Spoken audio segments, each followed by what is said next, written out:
This is how you do a push press, and I will give you scaling options or other options if you cannot do a push press. Push press is with a barbell.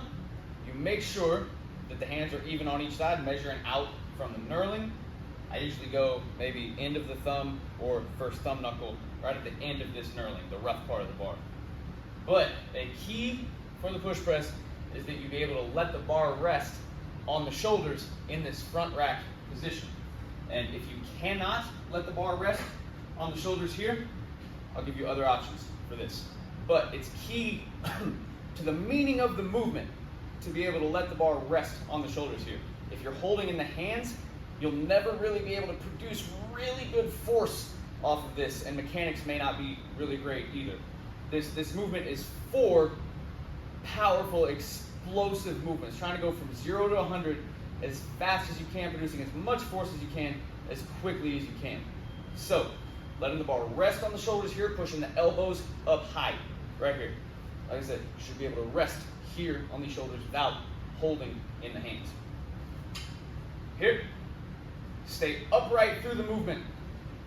Don't dip the elbows down or let the hips go back. Just think about pushing the knees out and staying upright.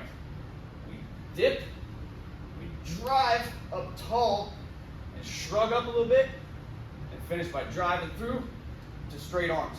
Up at the top, the bar should be just above where it is if it would be on a back squat. Right above the traps here, right behind the ears. Try not to press here, especially not leaning back, but try not to press here. Try to have the bar back and use the upper back muscles to squeeze the shoulders back and squeeze tight overhead. Boom. When you come back down, try not to let it crash onto the shoulders. Try to give it a little bit of cushion. Boom. Dip. Knees out, up tall, shrug through, drive.